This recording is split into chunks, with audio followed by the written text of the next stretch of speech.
రెండు వాక్య భాగాలు చదువు. యోహాను సువార్త 4వ అధ్యాయం. యోహాను సువార్త 4వ అధ్యాయము 22వ వచనం 24వ వచనం. యోహాను సువార్త 4వ అధ్యాయము 22, 24 వచనాలు. మీరు మీకు తెలియని దానిని ఆరాధించువారు, మేము మాకు తెలిసిన దానిని ఆరాధించువారము. రక్షణ యూదుల్లో నుండియే కలుగుచున్నది. దేవుడు ఆత్మ గనుక ఆయనను ఆరాధించువారు ఆత్మతోనూ సత్యముతోనూ ఆరాధింపవలెనను.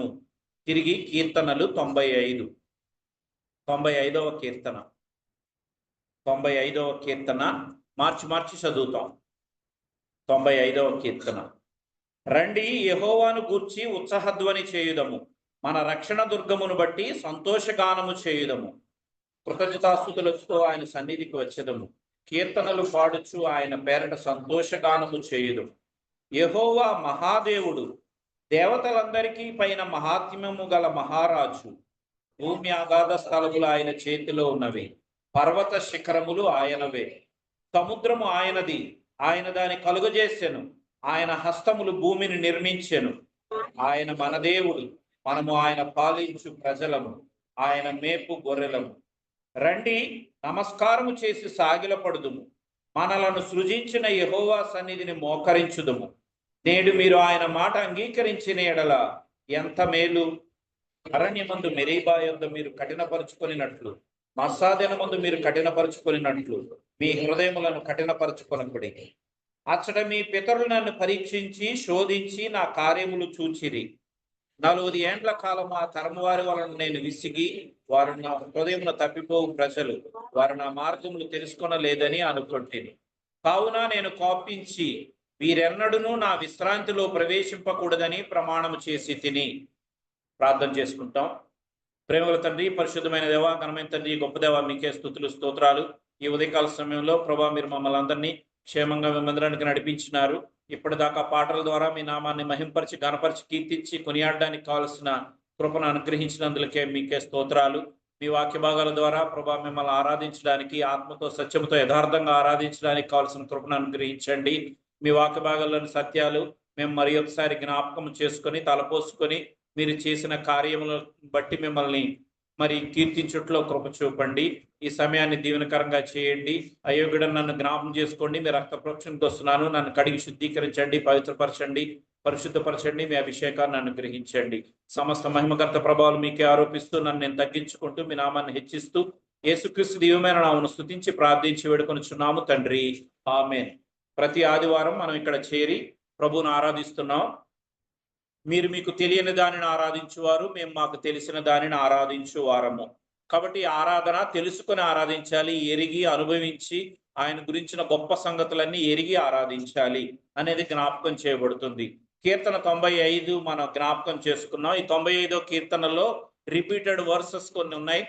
నేను 2-3 మాటలు చూపిస్తాను. మొదటి వచనంలో రండి, తర్వాత 7వ వచనంలో రండి, తర్వాత మొదటి వచనం 2వ లైన్లో సంతోషగానము, 2వ వచనం 2వ లైన్లో సంతోషగానము, తర్వాత 3వ వచనంలో మహాదేవుడు, 3వ వచనం 2వ లైన్ మహారాజు. అది తర్వాత మరి 8వ వచనంలో కఠినపరుచుకొనుట అనే మాట అలాగా 3-4 సార్లు రాయబడినట్లుగా మనం అక్కడ చూస్తాం. సరే, కాబట్టి మనం దేవుని వాక్యంలో ఒకే అధ్యాయంలో రిపీటెడ్ గా రాయబడిన సంగతులను మనం అనేక సార్లు జ్ఞాపకం చేసుకుంటాం. కాబట్టి ఈ కీర్తనలో కూడా 2 సార్లు స్టార్టింగ్ లోనే రాయబడిన మాట రండి రండి అనే మాట మనం 1వ వచనంలో, 6వ వచనం, 7వ వచనంలోనూ చూస్తాం. కాబట్టి బైబిల్ గ్రంథంలో రండి అంటే ఆహ్వానం, దేవుడు ఇచ్చిన ఆహ్వానాన్ని మనం అనేక సందర్భాల్లో జ్ఞాపకం చేసుకుంటాం. ఒక 5 సంగతులు మీకు జ్ఞాపకం చేస్తాను, అవన్నీ తెలిసిన సంగతులే. మొట్టమొదటి అందరికీ బాగా పరిచయమైన మాట మత్తయి సువార్త 11వ అధ్యాయము 28వ వచనం. ప్రయాసపడి భారము మోసుకొనుచున్న సమస్త జనులారా నా యొద్దకు రండి, నేను మీకు విశ్రాంతి కలుగజేతును. కాబట్టి ఆ వచనంలో అందరికీ, సమస్త మనుషులకు దేవుడిచ్చే ఆహ్వానం రండి. ఎక్కడికి? నా యొద్దకు రండి. ఎందుకు? నా యొద్దకు వస్తే నేను మీకు విశ్రాంతి కలుగజేస్తాను. విశ్రాంతి అంటే రెస్ట్లెస్ పీపుల్ని, విశ్రాంతి లేని ప్రజలని ఆయన ఆహ్వానిస్తున్నారు. ఎందుకంటే విశ్రాంతి కలుగజేయడానికి. అక్కడ వ్రాయబడిన మాట మీ ప్రాణములకు విశ్రాంతి, మీ ఆత్మకు విశ్రాంతి. కాబట్టి దేవుడిచ్చే విశ్రాంతి ఆత్మకు ప్రాణానికి కూడా విశ్రాంతి కలుగజేస్తాను. తర్వాత అక్కడ కింద మాటలో మనకు తెలిసినదే, అందుకే కొన్ని వచనాలు చూపించట్లేదు. నా యొద్ద నేర్చుకొనుడి. కాబట్టి రండి నా యొద్ద నేర్చుకొనుడి అనేది మనం ఆ భాగంలో చూస్తాం. రండి మీరు విశ్రాంతి పొందండి, రండి నా యొద్ద నేర్చుకొనుడి, అది మొదటి ఆహ్వానంలో మనం చూస్తాం. రెండో ఆహ్వానంలో కనుక మనం జ్ఞాపకం చేసుకుంటుంటే యెషయా గ్రంథము 1వ అధ్యాయం, యెషయా గ్రంథం 1వ అధ్యాయము, యెషయా గ్రంథము 1వ అధ్యాయము 18వ వచనం, రండి మన వివాదము తీర్చుకొందము. కాబట్టి ఇక్కడ కూడా దేవుడు ఆహ్వానిస్తున్నాడు, రండి. దేనికి వివాదం అంటే మన పాపముల విషయంలో, మన అపరాధముల విషయంలో, మన దోషముల విషయంలో దేవునితో సమ్మతిపరచుకోవడానికి, మన హృదయాన్ని సమ్మతిపరచుకోవడానికి, అంటే మన పాపముల నుంచి విడిపించబడ్డానికి, శుద్ధీకరించబడ్డానికి ఇవ్వబడే ఆహ్వానం. కాబట్టి మీ పాపములు ఎర్రనివైనా అవి గొర్రెబొచ్చు వలె, హిమము వలె తెల్లగా అవుతాయి. అంటే అంతలాగా నేను పవిత్రపరుస్తాను, పరిశుద్ధపరుస్తాను. అంటే పరచబడడానికి ఇది ఆహ్వానము అనేది మనకి ఇక్కడ అర్థం అవుతుంది. అంటే మన పాపముల నుంచి మనం విడిపించబడుట, పాపముల నుంచి శుద్ధీకరించబడుటకు ఇవ్వబడిన ఆహ్వానం. అక్కడేమో విశ్రాంతి కోసం, రెస్ట్లెస్ పీపుల్ అంటే అసహనంగా, విశ్రాంతి లేక, విశ్రాంతి దొరకక, ఎక్కడ నెమ్మది, సమాధానము, సంతోషము అనుభవించని పరిస్థితుల్లో రండి నా యొద్దకు రండి, మీకు విశ్రాంతి ఇస్తా, మీకు రెస్ట్ ఇస్తా. తర్వాత నా యొద్ద నేర్చుకోనండి, అప్పుడు మీ ప్రాణాలకి విశ్రాంతి దొరుకుతుంది. అది ఆహ్వానం. ఇక్కడేమో పాపముల నుంచి విడిపించబడుట, పరిశుద్ధపరచబడుట, శుద్ధీకరించబడుట అనేది దానికోసం ఇవ్వబడిన ఆహ్వానం. అలాగే యెషయా గ్రంథంలోని ఇంకో సంగతి జ్ఞాపకం చేసుకుంటే 55వ అధ్యాయం, యెషయా గ్రంథము 55వ అధ్యాయం, యెషయా గ్రంథము 55:1, దప్పికొనిన వారలారా నీళ్ల యొద్దకు రండి, రోకలు లేని వారలారా మీరు వచ్చి కొని భోజనము చేయుడి. రండి, రోకలు లేకపోయినను ఏమీయూ ఇయ్యకయే ద్రాక్షారసమును పాలను కొనుడి. మళ్ళా చూడండి 3వ వచనం, చెవి యొగ్గి నా యొద్దకు రండి. కాబట్టి ఇక్కడ కూడా ఇవ్వబడే ఆహ్వానం, రండి రండి రండి. దేనికి? దప్పికొనిన వారలారా అంటే ఈ లోక సంబంధంగా అనేకమైన విషయాల ద్వారా ఈ ఆత్మను తృప్తిపరచుకోవడానికి మానవుడు చేసే ప్రయత్నాలు, అనేకమైన ప్రయత్నాలు, వాటన్నిటిలో విఫలమైన పరిస్థితులు అది. సో ఈ దప్పిక అంటే భౌతిక సంబంధమైనది కాదు. మామూలుగా అయితే వాటర్ తాగితే ఆ దప్పిక, దాహం అనేది తీరిపోతుంది. ఎప్పుడు దాహం వేసినా మనం కొంచెం నీళ్లు తాగితే అది అయిపోతుంది. కానీ ఇక్కడ చెప్పబడేది ఆత్మ ఈ దాహం తీర్చబడలేని పరిస్థితుల్లో అనేక మంది ఈ దాహం తీర్చుకోవడానికి రకరకాల ప్రయత్నాలు, రకరకాల ఎన్నో ప్రయత్నాలు, వాళ్ళకి తెలిసినవి, తెలుసుకునేవి, అన్ని రకాల ప్రయత్నాలు చేసి ఆ దప్పిక తీర్చబడక ఎన్నో రకాలుగా విసిగిపోయిన ప్రజలు. సో వాళ్ళందరినీ పిలుస్తున్నారు, దప్పికొనిన వారలారా నీళ్ల యొద్దకు రండి. నీరు అంటే మనకి బైబిల్లో తెలుసు కదా, హెబ్రీయులకు రాసిన పత్రికలో కూడా ఉంటది, వాక్యం ఉదకం అనే స్నానము. ఉదకం అంటే ఈ నీరు అంటే దేవుని వాక్యం. దేవుని యొద్దకు వస్తే ఈ ఆత్మకు కలిగిన ఈ దాహం తీర్చబడుతుంది. మనకు బాగా తెలిసిన సందర్భం యోహాను సువార్త 4వ అధ్యాయంలో ఆమె దాహాన్ని ఎలా దేవుడు యేసుక్రీస్తు ప్రభువు వారు తీర్చారనే సందర్భం. అది జీవజలము ద్వారా ఆమె దాహాన్ని ఇంక ఎప్పటికీ దప్పికొనకుండాన్నట్లు. అది చూసారా, ఆమె అడిగిన క్వశ్చన్స్ కూడా చాలా బాగుంటాయి. నేను ఎప్పుడు దప్పికొనకుండాన్నట్లు ఆ నీరు నాకు ఇవ్వండి అని అడుగుతుంది ఆమె. అది అంటే ఆ దాహం సంపూర్తిగా తీర్చబడుటకు ఆమె ఉద్దేశించింది. ఆమె ఆ రీతిగానే ఆ దాహం నుంచి ఆమె దాహం తీర్చబడింది, తృప్తిపరచబడింది అనే సంగతులు మనకు అక్కడ జ్ఞాపకం చేయబడతాయి.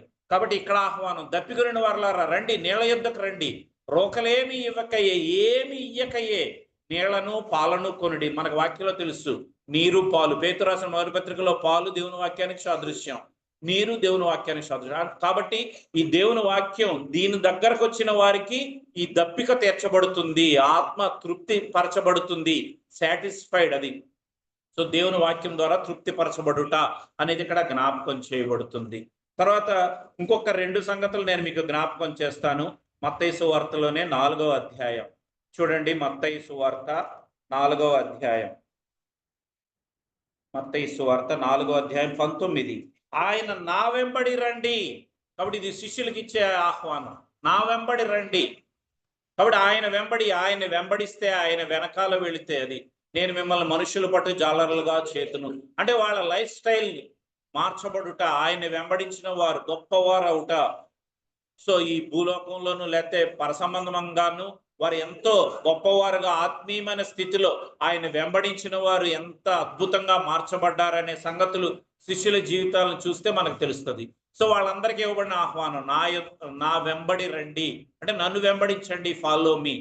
అది తర్వాత ఇంకొకటి వచ్చిన జ్ఞాపకం చేసి మనం ముందుకెళ్ళిపోతాం. మత్తయి సువార్తలోనే 22వ అధ్యాయం, మత్తయి సువార్త 22వ అధ్యాయం 3వ వచనం చివరిలో 3వ వచనం చదువుతున్నాను. ఆ పెండ్లి విందుకు పిలువబడిన వారిని రప్పించుటకు అతడు తన దాసులను పంపినప్పుడు వారు రానొల్లకపోయిరి. 4వ వచనం చివరిలో అంతయు సిద్ధముగా ఉన్నది, పెండ్లి విందుకు రండని పిలువబడిన వారితో చెప్పుడని వేరే దాసులను పంపెను. కాబట్టి ఇక్కడ ఆహ్వానం, పెండ్లి విందుకు రండి, ఇదొక ఆహ్వానం. సో దీనికి ఇన్విటేషన్ ఇస్తే చాలా మంది రానొల్లకపోయిరి. సో ఆయన ఆహ్వానాలు ఎన్ని సందర్భాల్లో ఏ రీతిగా మనుష్యులకి లేకపోతే శిష్యులకి ఆయా వ్యక్తులకి ఇస్తున్నారు. కొంతమంది స్వీకరించి వచ్చిన వాళ్ళు విశ్రాంతి పొందుతున్నారు, పాపాల నుంచి విడిపించబడుతున్నారు, దప్పిక తీర్చబడుతుంది. అలాగా ఆయన వెంబడించిన వారు వారి యొక్క సహజ స్థితి, భౌతికమైన స్థితి, ఆత్మీయ స్థితి మార్చబడి చేపలు పట్టుకునే వాళ్ళు, ఫిషర్మెన్, మనుషులను పట్టేవాళ్ళుగా మార్చబడ్డారు, గొప్ప అనుభవాల్లోకి మార్చబడిన వారుగా అయ్యారు. ఆయన వెంబడించిన వారు అనేక మంది ధన్యులయ్యారు.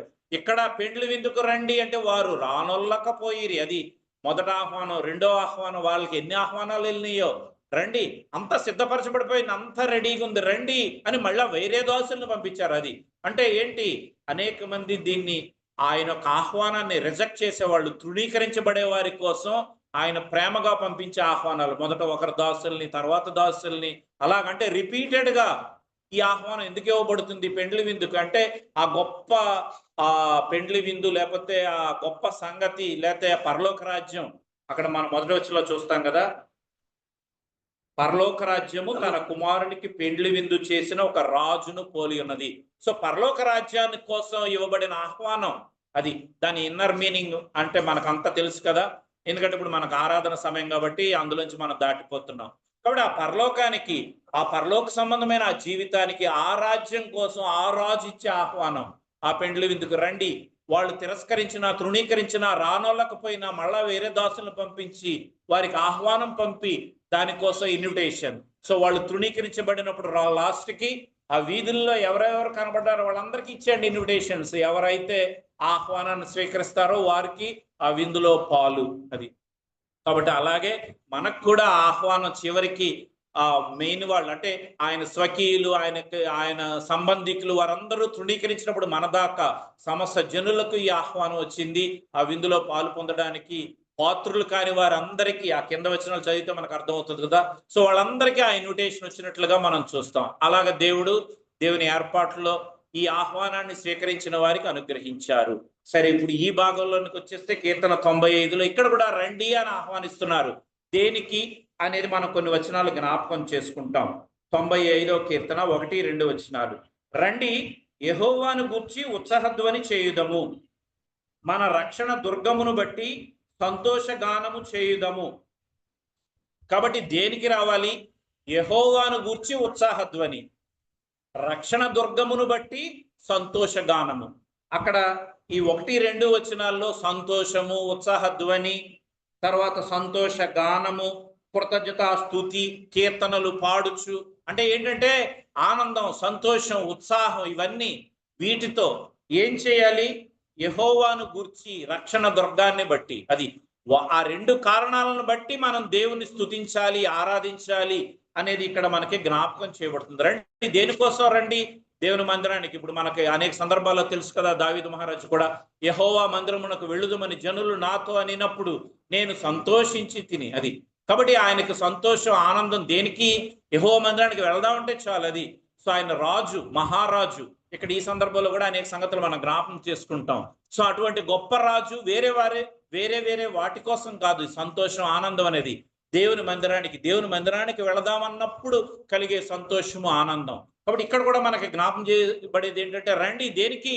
సంతోషగానం చేయాలి, మనం ఉత్సాహధ్వని చేయాలి, కీర్తనలు పాడాలి, అలాగా ఇవన్నీ చేయాలి. దేనిని బట్టి అంటే యెహోవాను గూర్చి, మన రక్షణ దుర్గాన్ని బట్టి. అది రెండు సంగతులను బట్టి మనం ఉత్సాహధ్వని చేయాలి. అది ఉత్సాహధ్వని చేయాలనంటే మనకి ఆ ఉత్సాహం అనేది లోపల కలగాలి కదా. ఆయన గురించిన సంగతులు మనకు తెలియాలి కదా. అది తెలుసుకుంటే, దేవుని గురించిన జ్ఞానం మనకు తెలుసుకుని ఉంటే అప్పుడు మనం ఆరాధించగలం. అందుకే చూడండి ఒక్క వచనం, ఆమోసు రాసిన గ్రంథము, ఆమోసు క్షమించండి హోషేయ, హోషేయ గ్రంథము 6వ అధ్యాయం 3వ వచనం, 747వ పేజీ, 747, హోషేయ 6:3.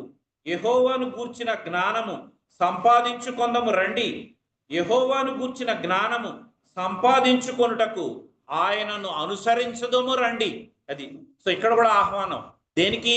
యెహోవాను గూర్చిన జ్ఞానం సంపాదించుకోవడానికి రండి, ఆయనను గురించిన జ్ఞానం సంపాదించుటకు ఆయనను అనుసరించము, అంటే ఆయనను వెంబడింతము, ఫాలో, ఆయన అనుసరించడం, ఆయన వెంబడించడానికి రండి. అది ఆహ్వానం. అది కాబట్టి ఆయన గురించిన జ్ఞానం, ఆయన గురించిన సంగతులు ఇవన్నీ తెలుసుకుంటే, ఆయన చేసిన అద్భుతాలు, ఆశ్చర్యకార్యాలు, గొప్ప కార్యాలు, మానవుల పట్ల ఆయన చేసిన ఈ సంగతులన్నిటిని మనం తెలుసుకోగలిగితే, మనం ఎరిగితే, మన హృదయ అంతరంగాల్లో వాటిని గ్రహించగలిగితే, ఆయన వాక్యంలోని సంగతులన్నీ చదివి, విని, గ్రహించి, తెలుసుకొని దీన్ని మరి ధ్యానించినప్పుడు ఈ సంగతులన్నీ మనకు అర్థమవుతాయి అనే సంగతి మనకి జ్ఞాపకం చేయబడుతుంది. అప్పుడు మాత్రమే ఈ సంతోషంతో, ఉత్సాహధ్వనితో, ఆనందంతో కీర్తనలు పాడుచు ఈ రీతిగా మనం ఆయన్ని కీర్తించగలము అనేది జ్ఞాపకం చేయబడుతుంది. కాబట్టి ఏం తెలియాలి మనకి? యెహోవాను గూర్చి, రక్షణ దుర్గమును బట్టి, ఈ రెండు సంగతులను బట్టి మనం ఆయనకి ఉత్సాహధ్వని చేస్తూ కీర్తనలు పాడుచు సంతోషగానంతో ఆయన్ని కీర్తించాలి అనేది జ్ఞాపకం చేయబడుతుంది. ఎప్పుడు మన నోట్లోంచి కీర్తన వస్తుంది? మనం లాస్ట్ వీక్ లో కూడా జ్ఞాపకం చేసుకున్నాం కదా. యెహోవా దయాళుడు, ఆయనకు కృతజ్ఞతాస్తుతులు చెల్లించుడి, యెహోవా విమోచించిన వారు ఆ మాట పలుకుదురుగాక. కాబట్టి ఎవరంటే వాళ్ళు ఆ మాట పలకలేరు. యెహోవా దయాళుడు, ద లార్డ్ ఈజ్ గుడ్ అని ఎవరు చెప్పగలరు? యెహోవా విమోచించబడిన వారే, అంటే యెహోవా చేత విమోచించబడిన వారు, రిడీమ్డ్ పీపుల్. సో ఆయన ద్వారా విమోచన, విడుదల, పాపక్షమాపణ ఆ అనుభవాన్ని కలిగిన వారే ఆ మాట పలకగలరు. ఎవరు? యెహోవా మంచివాడు, ఆయన మంచి దేవుడు, ద లార్డ్ ఈజ్ గుడ్, అది అనే మాట వారు మాత్రమే పలకగలరు. అటువంటి వారిలోనే పాపముల నుంచి విడిపించబడి, ఆ పాప కట్ల నుంచి, ఆ బంధకాల నుంచి తెంపబడిన వారే ఈ సంతోషము, ఆనందము, ఉత్సాహధ్వనితో వాళ్ళు కీర్తనలు పాడగలరు. మనకి అనేక సందర్భాల్లో తెలుసు కదా, లోకరాసిన మరి సువార్తల్లోను, ఇంకా ఆ సందర్భాల్లోనూ ఆ తప్పిపోయిన పరిస్థితుల్లో తప్పిపోయిన అనేకమైన గొర్రె, నాణెము, తర్వాత తప్పిపోయిన మనుష్యుడు, తప్పిపోయిన కుమారుడు. సో ఈ సందర్భాల్లో ఎన్ని తప్పిపోయిన పరిస్థితుల్లో వాళ్ళు తిరిగి సమకూర్చబడినప్పుడు, వాళ్ళు దేవుని సన్నిధికి వచ్చినప్పుడు గొప్ప సంతోషం, పరలోకంలో ఎక్కువైన సంతోషం, దేవుని దూతల ఎదుట ఎక్కువ సంతోషం. అది ఈ సంతోషం, ఆనందం ఏంటంటే తప్పిపోయిన స్థితిలో నుంచి, దారి తొలగిపోయిన పరిస్థితుల్లో నుంచి, త్రోవ తొలగిపోయిన పరిస్థితుల్లో నుంచి త్రోవలోనికి వచ్చినప్పుడు, సరైన మార్గంలో, ఈ మంచి మార్గంలో, ఈ జీవ మార్గంలో, పరిశుద్ధ మార్గంలో, అపవిత్రులు పోకూడని మార్గంలో, ఈ నిత్య జీవ మార్గంలోనికి వచ్చినప్పుడు, సరైన త్రోవలోనికి వచ్చినప్పుడు, ఆ పరలోకానికి పోయే ఈ మార్గంలోనికి వచ్చినప్పుడు కలిగే సంతోషము, ఆనందం. సో దానిని బట్టి ఆయన ఆరాధించాలి. కాబట్టి యెహోవాను గూర్చి, తర్వాత రక్షణ దుర్గాన్ని బట్టి, అంటే ఈ రెండు సంగతులు మనం ఎరగాలి. యెహోవా అంటే మనం ఆదికాండం, నిర్గమకాండంలో మనకు తెలుసు కదా, నేను ఉన్నవాడను, అనువాడను, అది I am that I am, అది యెహోవా అంటే ద జెహోవా. యెహోవా అనే మాటకు నేను ఉన్నవాడను, ఐ యామ్, అది నేను ఉన్నవాడను, ఉండే దేవుడు, అంటే యుగ యుగములు సజీవుడైన దేవుడు. ఆయన గురించిన అనేకమైన సందర్భాలు, అనేకమైన వాక్యాలు యెషయా గ్రంథంలో చూస్తే, యెహోవా ఆయన సైన్యములకు అధిపతి, సర్వ శరీరులకు దేవుడు, సమస్త సృష్టికి ఆది సంభూతుడు, అనేకమైన సంగతులు యెషయా భక్తుడు యెహోవా అనే మాట మీద జెహోవా అనే సంగతులు అనేకమైన బైబిల్ గ్రంథంలో రాయబడినట్లు మనం అనేకమైన జ్ఞాపకం చేసుకుంటుంటాం. కాబట్టి ఆయన ఉన్నవాడు, అనువాడు, మొదటివాడు, కడపటివాడు, జీవించువాడు, మృతుడయ్యాడు గాని యుగయుగములు సజీవుడు, ఆది యందు ఆయన ఉన్నవాడు, భూమి ఆకాశాలు సృజించక మునుపు తండ్రి యొద్ద నిరంతరము ఉన్నవాడు, యుగములకు పూర్వమే ఉన్నవాడు. ఇలాగ ఆయన గురించిన సంగతులు తెలుసుకోవాలి. యెహోవాను గూర్చి ఆయన సంగతులన్నీ ఎరిగితే మనం ఆయన ఆరాధించగలం. రెండోది రక్షణ దుర్గమును బట్టి, అంటే ఆయన చేసిన రక్షణ కార్యం, మనుషులకు ఆయన చేసిన రక్షణ కార్యం. యేసు అనే శబ్దమునకు రక్షకుడు అని అర్థం. తన ప్రజలను వారి పాపముల నుంచి ఆయనే రక్షించును. కాబట్టి ఆయన రక్షించడానికి వచ్చాడు, రక్షణ దుర్గంగా చేశాడు, రక్షణ కోటలో మనల్ని భద్రపరిచాడు. యెహోవా నామం బలమైన దుర్గము, నీతిమంతుడు అందులోనికి పరుగెత్తి సురక్షితముగా ఉండును, నివసించును. కాబట్టి ఆయన రక్షణ ఇచ్చాడు, రక్షణ దుర్గాన్ని ఇచ్చాడు. ఆ ఆశ్రయంగా, దుర్గముగా, కోటగా, మనం నమ్ముకునదగిన సహాయకుడుగా అందులో ఉండి ఆ రక్షణను ఆనందించే వారంగా, ఆ రక్షణను అనుభవించే వారంగా, ఆ రక్షణను బట్టి ఉల్లాసంగా, సంతోషంగా, ఆనందంగా ఉండేలాగా ఆయన చేశాడు. సో ఈ సంగతులన్నీ మనం తెలుసుకుంటే ఆయన ఆరాధించగలము. దయచేసి ముందుకు రండి. కాబట్టి యెహోవాను బట్టి మనం ఆయన్ని ఆరాధించాలి. ఆయన రక్షణ దుర్గాన్ని బట్టి, ఆయన నిత్యమైన రక్షణ ఆయన మనకు అనుగ్రహించాడు. ఆయన రక్తము ద్వారా, శిలువలో కార్చిన ప్రశస్త రక్తంలో మన పాపములను కడిగి మనల్ని విమోచించి మనకు విడుదల, విమోచన, పాప క్షమాపణ అనుగ్రహించారు. అట్లా ఈ సంగతులు ఎరిగిన వారు, గ్రహించిన వారు, తెలుసుకున్న వారు, ఆయన ద్వారా విమోచించబడిన వారు మాత్రమే ఈ ఉత్సాహధ్వని, సంతోష గానము, కీర్తనలు పాడుచు ఇలా యెహోవాను గూర్చి, రక్షణ దుర్గాన్ని బట్టి ఇలా కీర్తించగలరు అనే సంగతులు మనకి ఇక్కడ జ్ఞాపకం చేయబడుతున్నాయి. ఇంకా ఆయన గురించి అద్భుతంగా 3 నుంచి 6 వచనాల్లో రాయబడినాయి. చూడండి, అవి జ్ఞాపకం చేస్తాను. 3వ వచనం, యెహోవా మహాదేవుడు, దేవతలందరికీ పైన మహాత్యము కలిగిన మహారాజు. సో ఆయన దేవుడు, రాజు, అంతేకాదు, సూపర్లేటివ్ డిగ్రీ. యెహోవా మహాదేవుడు, ఆయన మహారాజు. So great God, great king, అది చాలా గొప్ప రాజు, గొప్ప దేవుడు, మహాదేవుడు, మహారాజు. సో ఆయన గురించిన సంగతులు ఇక్కడ కొన్ని సంగతులు రాయబడినాయి. మహాదేవుడు, మహాత్యం కలిగిన మహారాజు. 4వ వచనంలో, భూమి ఆగాధ స్థలములు ఆయన చేతిలో ఉన్నవి, పర్వత శిఖరములు ఆయనవే. సో ఇక్కడ రాస్తున్నాడు, భూమి అగాధ స్థలములు అంటే ఎంత డీప్ అంటే కిందకి డౌన్వర్డ్స్, మన కిందకి వెళ్తే భూమి అగాధాలు ఆయనవే. తర్వాత పైకి పర్వత శిఖరములు ఆయనవే. అంటే వర్టికల్ గా ఆయన తెలియజేస్తున్నాడు, భూమి అగాధాల నుంచి పర్వత శిఖరాల వరకు ఆయనవే. అంటే మనం నమ్ముకున్న దేవుడు, లేకపోతే మనం తెలుసుకున్న దేవుడు, మనం అనుభవించే దేవుడు యొక్క గొప్పతనం తెలిస్తే మన హృదయంలో నుంచి ఆ ఉప్పొంగే సంతోషము, ఆనందంతో ఆరాధన అనేది వస్తుంది. ఆయన ఎంత గొప్పవాడు, భూమి అగాధాలు అంటే ఎంత డీప్ ఇన్నర్ పార్ట్, అది ఈ సృష్టిలో ఎంత అగాధం ఉందో అంత కిందకి ఆయనవే. పర్వత శిఖరాలు ఆయనవి. అంటే ఈ వర్టికల్ గా మొత్తం ఇదంతా ఆయనదే. తర్వాత హారిజాంటల్ గా చూస్తే 5వ వచనం, సముద్రము ఆయనది, ఆయన దాన్ని కలుగజేసెను, ఆయన హస్తములు భూమిని నిర్మించెను. సముద్రము ఆయనదే. సో భూమిలో, మన భూమి మీద ఎక్కువ భాగం సముద్రమే కదా, భూభాగంలో ఎక్కువ ఉంది సముద్రమే. సో హారిజాంటల్ గా సముద్రం అంతా ఆయనదే. భూమియు ఆయన భూమిని కూడా కలుగజేసెను. అది సో అంటే he is the creator of this world. అది ఆయన ఈ ప్రపంచాన్ని ఎలా సృష్టించాడు అనే సంగతి. ఆయన మహాదేవుడు, ఆయన మహారాజు. భూమి అగాధ స్థలాలు ఆయనవే, పర్వత శిఖరాలు ఆయనయే, సముద్రం అంతా ఆయనదే. ఆయన దాన్ని కలుగజేసెను, భూమిని ఆయన హస్తములు భూమిని నిర్మించెను. అది సో అంత గొప్ప దేవుడు. సో మన దేవుని గురించిన సంగతులు ఇవన్నీ ఎరిగితే ఆయన ఎంత గొప్పవాడు, ఎంత మహాత్యం కలిగిన వాడు అనే సంగతులు ఎరిగితే ఆయన గురించిన ఆరాధన అనేది వస్తుంది. మన దేవుడు ఎంత గొప్పవాడు అనే సంగతులు అర్థమవుతాయి. అందుకే పక్కన 2 కీర్తనల్లో కూడా మనం చూస్తే 96వ కీర్తన 4వ వచనం, యెహోవా మహాత్మ్యము గలవాడు, ఆయన అధిక స్తోత్రము పొందదగిన వాడు, సమస్త దేవతల కంటేనూ ఆయన పూజనీయుడు. తర్వాత చూడండి 97వ కీర్తన 9 వచనం చదువుతున్నాను. 97:9, ఏలయనగా యెహోవా భూలోకమంతటికి పైగా నీవు మహోన్నతుడవై ఉన్నావు, సమస్త దేవతలకు పైగా నీవు అత్యధికమైన ఔన్నత్యము పొంది ఉన్నావు. కాబట్టి ఆయన అన్నిటికంటే మోస్ట్, అంటే ఎంత అధికముగా, అత్యధికమైన ఔన్నత్యం. సో ఇవన్నీ సూపర్లేటివ్ డిగ్రీస్. మహాదేవుడు, మహారాజు, అధిక మహిమ, అత్యధికమైన ఔన్నత్యము. అది భూలోకమంతటికి మహోన్నతుడవు అనే సందర్భాల్లో జ్ఞాపకం, అదముడు, ఉన్నతుడు, అత్యున్నతుడు, మహోన్నతుడు. సో అంటే ఇవన్నీ సూపర్లేటివ్ డిగ్రీస్, అంటే ఆయనకు మాత్రమే చెందినవి. సో ఆయనకు సంబంధించినవన్నీ ఎంతో ఉన్నతమైనవి. సో ఆయన యొక్క గొప్పతనం అంతా ఇందులో ఈ వర్డ్స్ లో మనకు అర్థమవుతుంది.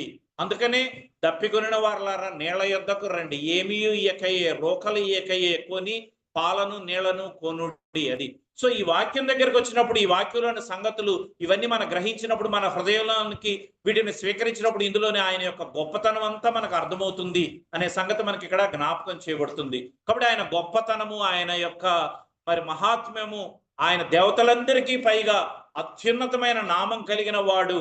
సో వాళ్ళందరికంటే ఎంతో పైగా మహోన్నతుడై అత్యధికమైన ఔన్నత్యము పొంది ఉన్నాడు అనే సంగతులు మనకి ఇక్కడ జ్ఞాపకం చేయబడుతున్నాయి.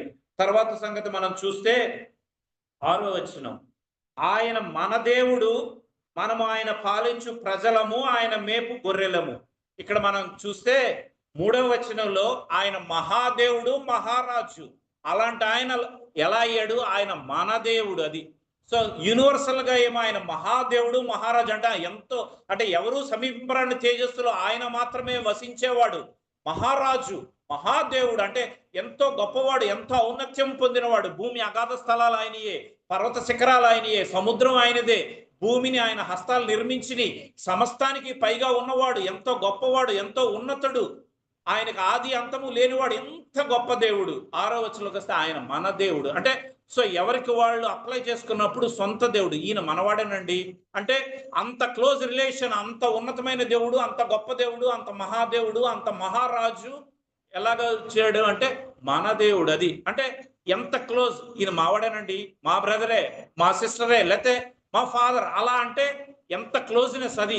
సో అంత ఉన్నతమైన దేవుడు, అంత గొప్పవాడు, సమస్త సృష్టిని సృష్టించిన వాడు, తన నోటి మాట చేత సమస్తమును సృజించి కలుగునుగా కంటే కలిగి సమస్తాన్ని నిర్వహించుచు, దేనిని దాని కక్షలో ఉంచు సమస్తాన్ని పరిపాలించుచున్న గొప్ప రాజు మన దేవుడు. అది సో అంటే ఆయన మనకి సమీపంగా, ఆయన ఎవరికి దూరముగా ఉండేవాడు కాడు. అపొస్తలుల కార్యాల్లో చూస్తే ఆయన ఎవరన్నా తడువులాడి కనుగొంటారేమో అని, చూడండి ఆ వచనాన్ని చూపిస్తాను, ఎవరన్నా తడువులాడి కనుగొంటారేమోనని ఎవరికి దూరంగా ఉండేవాడు కాదంట.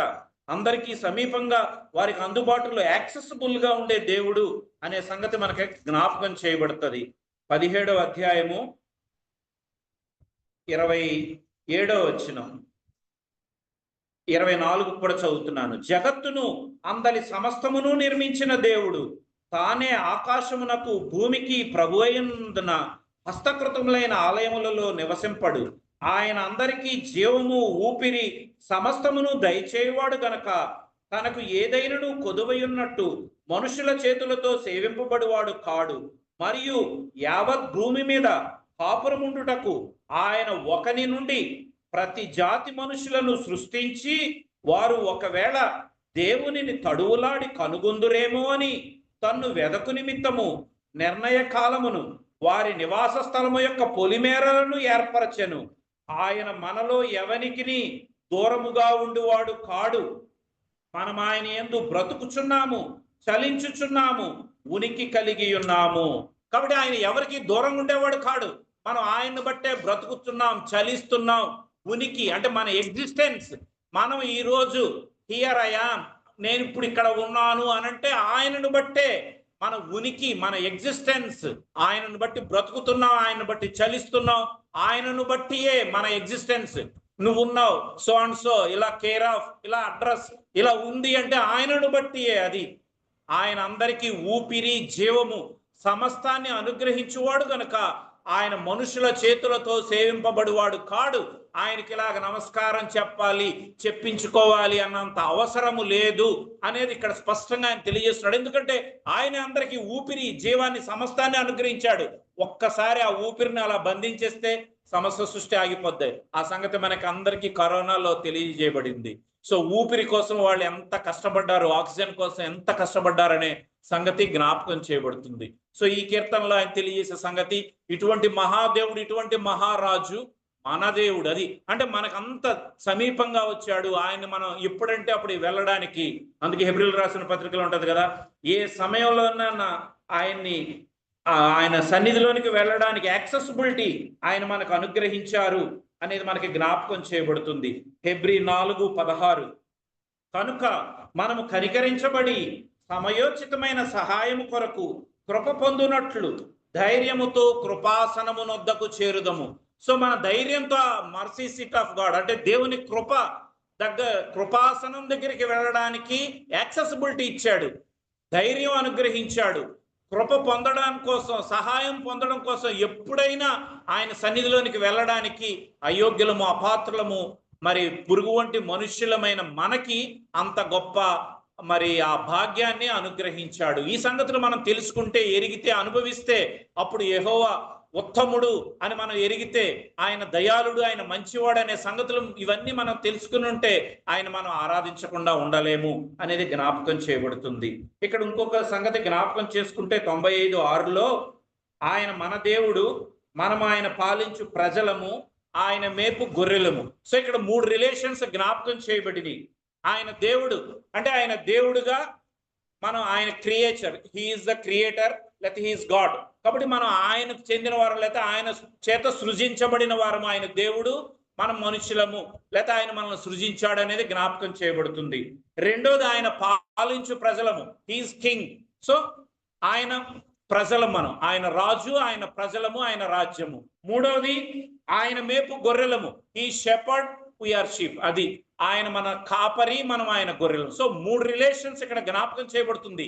ఆయన దేవుడు, ఆయన సృష్టించబడిన మనుష్యులు, ఆయన రాజు, ఆయన ప్రజలు, ఆయన కాపరి, ఆయన గొర్రెలు. సో అలాగా 3 రిలేషన్స్ దేవునితో మనిషినికి ఉన్న సంబంధాన్ని ఇలా 3 విధాలుగా ఇక్కడ జ్ఞాపకం చేయబడింది.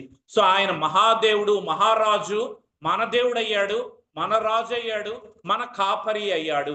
ఈ 6వ వచనం ప్రకారం ఆయన మన దేవుడు, మన రాజు, మన కాపరి. అంటే అక్కడ అలా క్లారిటీ లేదు. ఇప్పుడు 3 రిలేషన్స్ ని అక్కడ జ్ఞాపకం చేసుకుంటే ఈ మహాదేవుడు, మహారాజు మనకి ఎంత సమీపంగా వచ్చారంటే ఆయన మన దేవుడు అయిపోయాడు, మన రాజు అయిపోయాడు, మన కాపరి. సో అలా ఎవరు అంగీకరిస్తే వారి దేవుడు, వారి రాజు, వారి కాపరి. అందుకే ఈ దావీదు మహారాజు కూడా ఆయన్ని రాజుగా చేసుకుని రాజువైన నా దేవా అంటాడు కీర్తనలో. మనకు ఆ సందర్భాలన్నీ తెలుసు కదా. కాబట్టి ఈయన రాజు, ఈయన మహారాజు. కానీ ఈయన ఆయన్ని ఎలా ఎరిగాడంటే, రాజువైన నా దేవా, నేను మహారాజు అయినా నువ్వు నాకే రాజువి అనే సంగతి ఆయన ఎరిగాడు. తర్వాత ఆయన్ని కాపరిగా కూడా చేసుకున్నాడు. కీర్తన 23 ప్రకారం యెహోవా నా కాపరి, అది the lord is my shepherd. అది ఆయన నా కాపరి అంటే పర్సనల్ గా ఆయన మనకి కాపరి, ఆయనకు కూడా వ్యక్తిగతంగా కాపరి. అందుకే ఆయన అక్కడ తెలియజేస్తాడు, యెహోవా నా కాపరి, నాకు లేమి కలుగదు, I shall not want. So ఇంకా నాకు అది కావాలి, ఇది కావాలి అనేది ఏమీ లేదు. ఎందుకంటే హీఈస్ మై షెపర్డ్, ఆయన నా కాపరి, నాకు ఏం కావాలో ఆయన ఇస్తాడు. సో ఆ అనుభవంలో దావీదు మహారాజు ఉన్నాడు అనేది జ్ఞాపకం చేయబడుతుంది. కాబట్టి ఆయన మన దేవుడు అయ్యాడు, మన రాజు అయ్యాడు, మన కాపరి అయ్యాడు, మనల్ని నడిపిస్తున్నాడు. సో ఆ కాపరి అనేది యోహాను సువార్త 10వ అధ్యాయంలో చాలా అద్భుతంగా తెలియజేయబడింది. కాపరి, ఆయన గొర్రెలు, ఆ గొర్రెల విషయంలో ఆయన కలిగిన శ్రద్ధ, ఆ గొర్రెల్ని ఎలాగ కాపాడుతున్నాడు, భద్రపరుస్తున్నాడు, దొడ్డిలో ఎలా ఉంటున్నాడు, ప్రతి గొర్రెను వాటిల్ని పేరుతో ఎలా పిలుస్తున్నాడు, అవి ఆయన స్వరం ఎలా వింటున్నాయి, వాటిల్ని మేత మేయడానికి బయటికి తీసుకువెళ్ళొచ్చు, లోపలికి తీసుకుని వచ్చుచు, వాటిని ఎంతలాగా వాటి ఫీడింగ్, సంరక్షణ, వాటికి కాపుదల, ప్రొటెక్షన్, భద్రత, అవన్నీ యోహాను సువార్త 10వ అధ్యాయం మనం చదివితే చాలా అద్భుతంగా ఉంటది.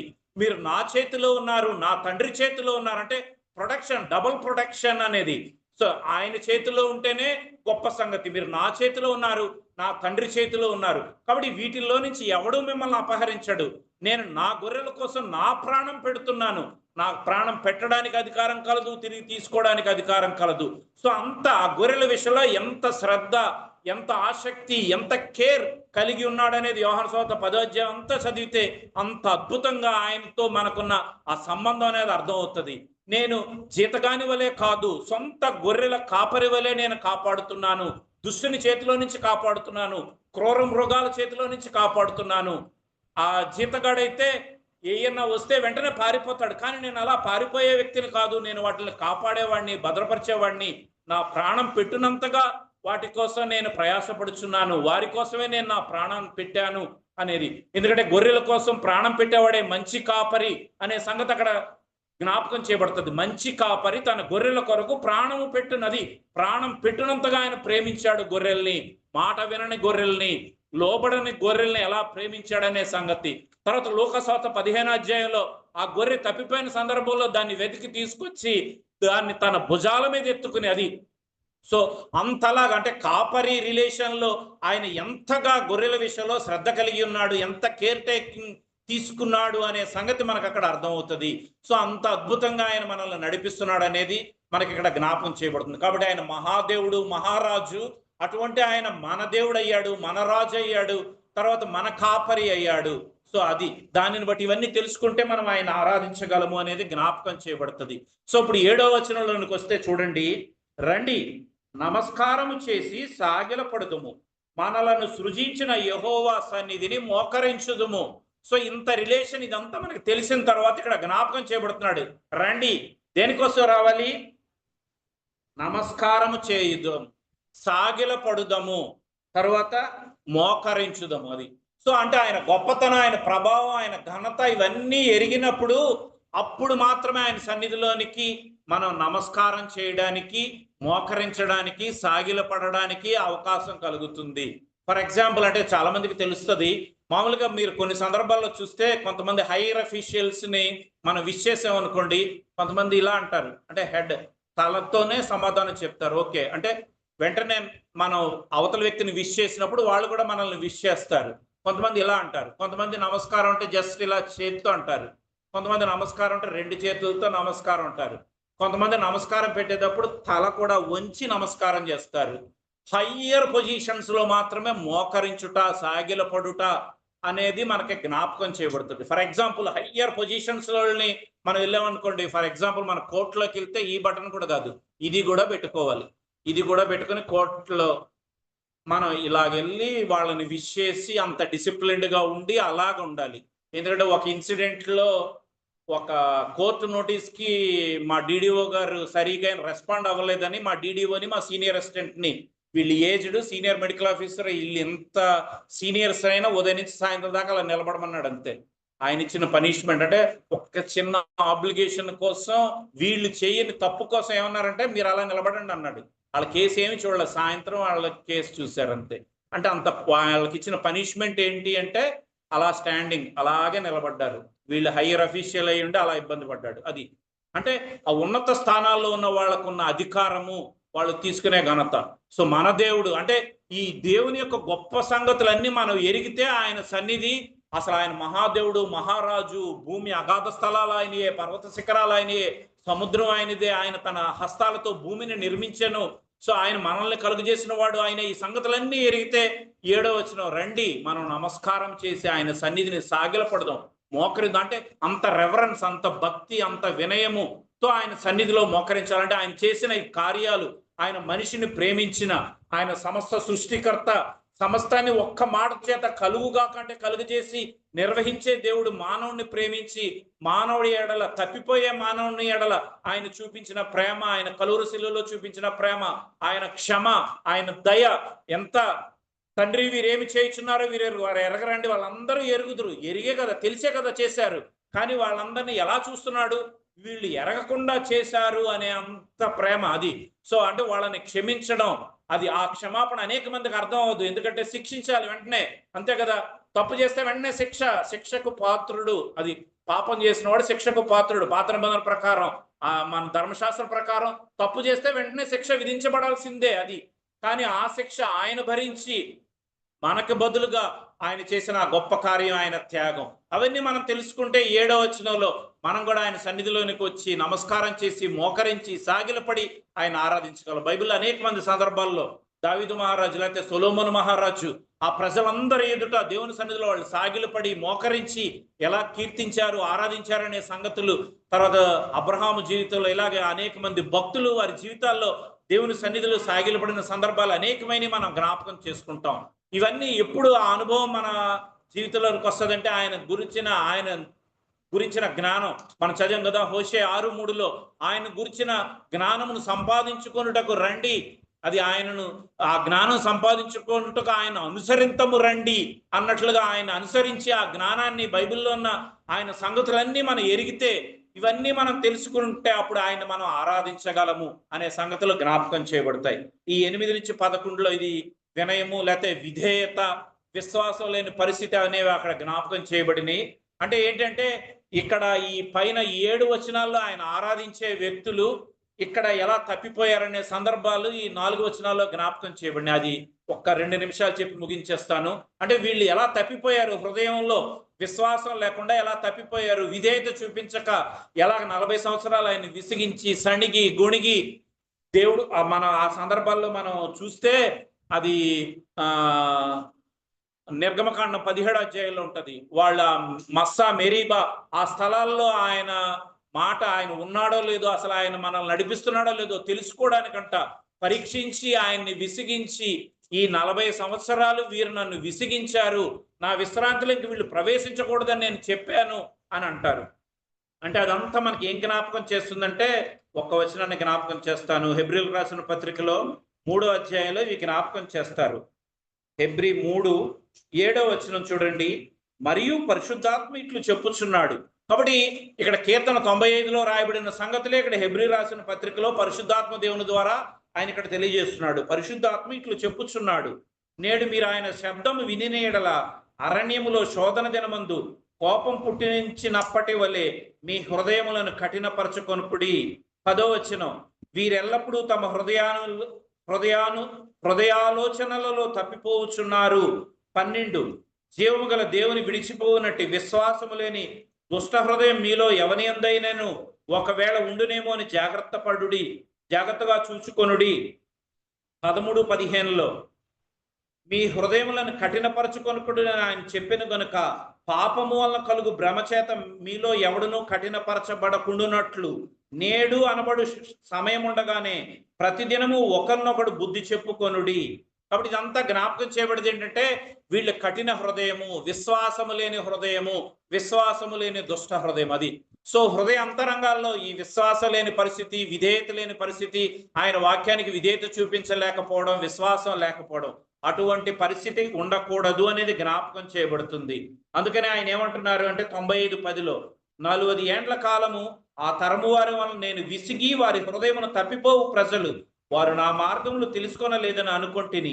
కావున నేను కోపించి వీరెన్నడూ నా విశ్రాంతిలో ప్రవేశింపకూడదని ప్రమాణము చేసి తిని. కాబట్టి వాళ్ళందరూ అంత విసిగించారు. అంటే ఆయన చూసి ఆయన చేసిన అద్భుత కార్యాలు, అరణ్యంలో ఆయన చేసిన కార్యాలు, ఆ ఐగుప్తులో ఆ 10 అద్భుతాలు చేసి ఎలా విడిపించారు, ఎలా నడిపించారు, ఎలా మోషే ద్వారా ఎంత అద్భుతంగా పాలు తేనెలు ప్రవహించే దేశంలోనికి ప్రవేశింపజేయాలని ఆయన చేసిన ప్రయత్నాలన్నీ వాళ్ళు కల్లారా ఆయన చేసిన అద్భుతాలు. గోషెన్ దేశంలో ఒకలాగుంటది, ఐగుప్తులో ఒకలాగుంటది, అక్కడ ఉన్న శ్రమ ఇక్కడ ఉండదు. సో ఎన్ని అద్భుతాలు చేసి ఎలా నడిపించి, ఎలా విడిపించి, ఎలా కాపాడి మన్నాను అనుగ్రహించి వాళ్ళని పోషించి సంరక్షించి వాళ్ళ వస్త్రాలు చిరిగిపోకుండా చేసి చెప్పుల వారు తెగిపోకుండా చేసి 40 years వాళ్ళని ఎంత ప్రొటెక్ట్ చేసి, పగలు మేఘస్తంభం రాత్రి అగ్నిస్తంభం ఇంత చేసిన వాళ్ళు విసిగించి, శోధించి, పరీక్షించి, అసహనం, అవిధేయత, అవిశ్వాసం, వాళ్ళు కఠినపరచబడిన హృదయం అదంతా చివరిలో జ్ఞాపకం చేశారు. అంటే ఈ ఆరాధించే వ్యక్తులు ఈ అవిశ్వాసం అంటే హృదయంలో తప్పిపోకుండా ఉండాలి అని అంటే 2 తెలుగులో 2 వీలు మనం ఎప్పుడు కలిగి ఉండాలి. విశ్వాసము, విధేయత. ఈ 2 చాలా ఇంపార్టెంట్ విశ్వాస జీవితంలో. విశ్వాసము, విధేయత. ఈ 2 లేని పరిస్థితుల్లో వాళ్ళ విశ్వాసం లేని దుష్ట హృదయము, అందుకే పాపము వలన కలిగిన భ్రమ చేత వాళ్ళు అలాగా డిస్టర్బ్ అయ్యారు, అలాగా హృదయాలను కఠినపరుచుకున్నారు. ఆయన నుంచి విసిగించి వాళ్ళు అప్పటికప్పుడే దేవుని కార్యాలన్నీ చూచి వాళ్ళు ఎలా దేవుని సన్నిధిలోంచి తొలగిపోయారు, ఆయన మీద ఎలా సణిగారు, ఎలా గుణిగారు, అవన్నీ జ్ఞాపకం చేయాలి. అంటే విశ్వాస జీవితంలో మనం ఇంత భక్తి, ఆరాధన ఇంతలాగా కలిగి ఉండే, ఇంత రెవరెన్స్ ఇంతలా కలిగి ఉండే వ్యక్తులము, విశ్వాసము, విధేయత లేకుండా తప్పిపోకూడదు. తప్పిపోతే ఆ విశ్రాంతిలో వీళ్ళని ప్రవేశించలేరు అని ఆయన అనేస్తే ఇంకా అంతకంటే మరి కఠినమైన పరిస్థితి, దౌర్భాగ్యకరమైన పరిస్థితి ఇంకెవరికి ఉండదు. కనుక చివరిలో ఆ వచనాలు ఇక్కడ జ్ఞాపకం చేసినట్లుగా మనం చూస్తాం. ఏది 8, 9, 10, 11 వచనాల్లో వాళ్ళ అవిశ్వాసము, వాళ్ళ అవిధేయత, కఠినపరచబడిన వారి హృదయము, ఆయన యందు సరిగా నమ్మిక లేని పరిస్థితి అది. కాబట్టి ఆరాధించే ప్రజల్లో అలా ఉండకూడదు అనేది చివరిలో కన్క్లూజన్లో అది జ్ఞాపకం చేసినట్లుగా చూస్తాం. కాబట్టి మనకు మాత్రం ఇవ్వబడే ఈ యొక్క ఆహ్వానం ఏంటంటే, రండి, ఉత్సాహధ్వనితో ఆయన ఆరాధిస్తాం, కీర్తనలు పాడుచు సంతోషగానంతో యెహోవాను మన రక్షణ దుర్గాన్ని బట్టి ఆయన్ని కీర్తిస్తాం, ఆయన ఆరాధిస్తాం, ఆయన సన్నిధికి వచ్చి మోకరించి నమస్కారం చేసి సాగిలపడి ఆయన్ని అలాగ పూజిస్తాం, మహిమపరుస్తాం. ఎందుకంటే ఆయన మహాదేవుడు, ఆయన మహారాజు, ఆయన మన దేవుడయ్యాడు. ఆయన భూమి అగాధ స్థలాలు ఆయనయే, పర్వత శిఖరాలు ఆయనయే, సముద్రం ఆయనదే. ఆయన చేతులతోనే భూమిని ఆయన నిర్మించాడు. సో సమస్తాన్ని ఆయనే నిర్వహించే దేవుడు. ఆయన మన దేవుడు, ఆయన మన రాజు, ఆయన మన కాపరి. సో ఇటువంటి దేవుడిని సన్నిధిలో మనం మోకరించి నమస్కారం చేసి పూజించదము అనేది జ్ఞాపకం చేస్తున్నాడు. ఆ రీతిగా మనం ఆయన ఆరాధించడానికి ప్రభు సహాయం చేయను గాక.